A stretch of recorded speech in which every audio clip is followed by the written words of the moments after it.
আছে, হাসনাত আছে, সার্জিস আছে, আসিফ আছে, ব্যারিস্টার আরমান আছে, ব্যারিস্টার ফুয়াদ আছে, ব্যারিস্টার শাহরিয়ার আছে। এদের একজনের গায়ে যেন আঁচ না লাগে। আমি তোমাদেরকে বলবো, হাসনাত, সার্জি, তোমরা আমাদের ছোট ভাই। তোমরা মনে করবা যে ড্যাম কেয়ার, নো, বাংলাদেশের জন্য তোমাদেরকে লাগবে, তোমরা ড্যাম কেয়ার হতে পারবা না। তোমরা নিজেদের সেফটির ব্যাপারটা চিন্তা করবা, কারণ বাংলাদেশকে তোমাদেরকে লাগবে। তোরা কি ভেবেছিস হাদি শেষ? নো, একটা হাদিকে গুলি করছস, 1 লক্ষ কোটি হাদি তৈরি হয়েছে। তোরা মনে করছিস ওসমান হাদি শেষ হয়ে গেছে? নো, ওসমান হাদি শেষ হয় নাই, ঘরে ঘরে লক্ষ কোটি হাদি তৈরি হয়েছে। গুলি লেগেছে হাদির আদর্শে, জুলাইয়ের মতাদর্শে। জুলাই শেষ হয় নাই। জুলাই সেদিন শেষ হবে যেদিন ভারতের আধিপত্যবাদ শেষ হবে আমাদের দেশের উপর থেকে, সেদিন জুলাই শেষ হবে। জুলাই শেষ হয়নি, জুলাই সেদিন পর্যন্ত শেষ হবে না। বাসায় বুড়া বাবা মা, অবুঝ সন্তান রেখে আসছি। হাদি শিখিয়ে দিয়ে গেছে, হাদি শিখিয়ে দিয়ে গেছে যে আল্লাহর জিম্মায় সংসার, বাচ্চা কাচ্চা ফেলে রেখে এসে রাজপথে কিভাবে বসে থাকতে হয়, রাজপথে কিভাবে ল্যাটকা মেরে বসে থাকতে হয়, হাদি শিখিয়ে দিয়ে গেছে। হাদি আমাদেরকে স্ট্র্যাটেজি শিখিয়ে দিয়ে গেছে যে তোমরা কিভাবে রাজপথ দখল করবা, কিভাবে রাজপথ না ছাড়তে হয়, হাদি আমাদেরকে শিখিয়ে দিয়ে গেছে।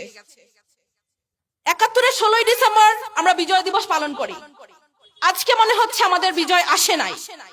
আমাদের বিজয় সেই দিন আসবে যেই দিন আরোরা আমাদের কাছে আত্মসমর্পণ করবে, যেদিন ইন্ডিয়া আত্মসমর্পণ করবে, সেদিন আমাদের বিজয় আসবে।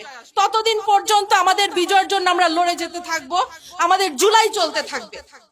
সরকারের কাছে আবেদন, এই গ্রামে গঞ্জে শহরে সবখানে 15 থেকে 45 বিবেচনা ক্রমে 50 পর্যন্ত মানুষদেরকে সামরিক ট্রেনিং দিতে থাকো।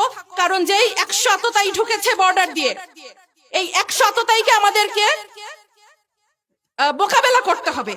সেই আততায়ীদেরকে মোকাবেলা করার জন্য যে শকুন থাবা উঁচিয়ে রেখেছে চারিদিক থেকে ইন্ডিয়া, সেই ইন্ডিয়াকে আমাদেরকে মোকাবেলা করার জন্য আমাদেরকে ঘরে ঘরে মা বোন ছেলে মেয়ে নির্বিশেষে ট্রেনিং দিতে হবে, কারণ আমাদেরকে এদেরকে মোকাবেলা করতে হবে।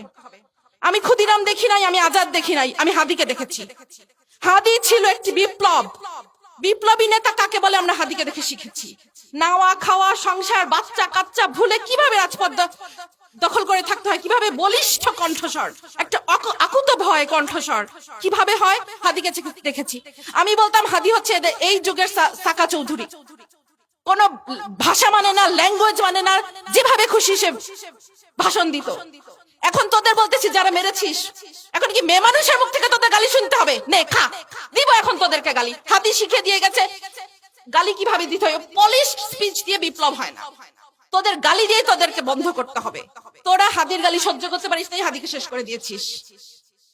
এখন হাদির স্ট্র্যাটেজিতে আমাদের চলতে হবে, আমাদেরকে রাজপথ দখল করতে হবে। রাজপথ ছাড়ি নাই, জুলাই শেষ হয়নি, এটা বারবার বলছি।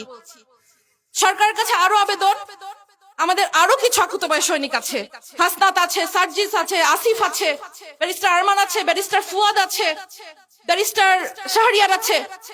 এদের একজনের গায়ে যেন আঁচ না লাগে। আমি তোমাদেরকে বলবো, হাসনাত, সার্জি, তোমরা আমাদের ছোট ভাই।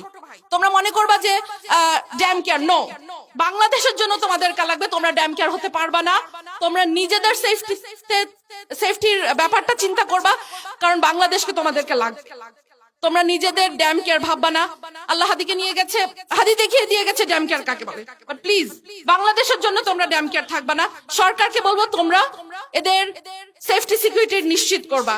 ওই মরে যাওয়ার পরে সারা পরিবারের আমি খেয়াল করব, বাচ্চার দখল করব, নো, এটা যেন আর না হয়, এটা যেন রিপিট না হয়। সাদিক কায়েমের কথা বিশেষ করে বলবো, কারণ শিবির তো তোমাদের চোখের শুল, বাট সাদিক খান যেটা করে যাচ্ছে তোমরা বাকি অনেকেই সেটা করতে পারছো না। আমি সেটাই বলবো যে এই বিপ্লবীদের গায়ে যেন আঁচ না লাগে। যত শত আততায়ী ঢুকেছে এদেরকে এখনই বের করে শেষ করো। একটা আততায়ী যেন তার গুলি উঁচু করতে ধরে না পারে। সবাইকে ধন্যবাদ। আমাদের হাদি ভাইয়ের খুনের বিচার চাওয়ার জন্য আমরা বহুবার দাঁড়িয়েছিলাম রাজপথে। সেই আবরার ফাহাদ, তারপর আমাদের 2000 শহীদ জুলাই মাসে, আমাদের বুকের রক্তের ক্ষত এখনো আছে, দাগ এখনো শুকায়নি। আমরা বারবার কেন দাঁড়াবো? এই রাষ্ট্র আমাদের নিরাপত্তা দিতে ব্যর্থ হয়েছিল গত 17 বছর। তারপর আমরা নতুন করে স্বপ্ন দেখেছিলাম যে এইবার আমরা একটু বিচার পাবো, একটু শান্তি পাবো, কিন্তু দুমুঠো শান্তির দেখা আজও আমরা পেলাম না। কেন? আমি আজকে বিচার বিভাগের কাছে প্রশ্ন করতে চাই, তাদের চোখে চোখ রেখে, জুলাই বিপ্লবের এতগুলো দিন পর কেন আজ আমাদের সহযোদ্ধা হাদী ভাইকে তার প্রাণ দিয়ে প্রমাণ করে যেতে হলো যে জান দিব তবু জুলাই দিব না? তিনি জান ঠিকই দিয়েছেন। আমরা যারা তার বোন আছি, আমরা যারা নারী আছি,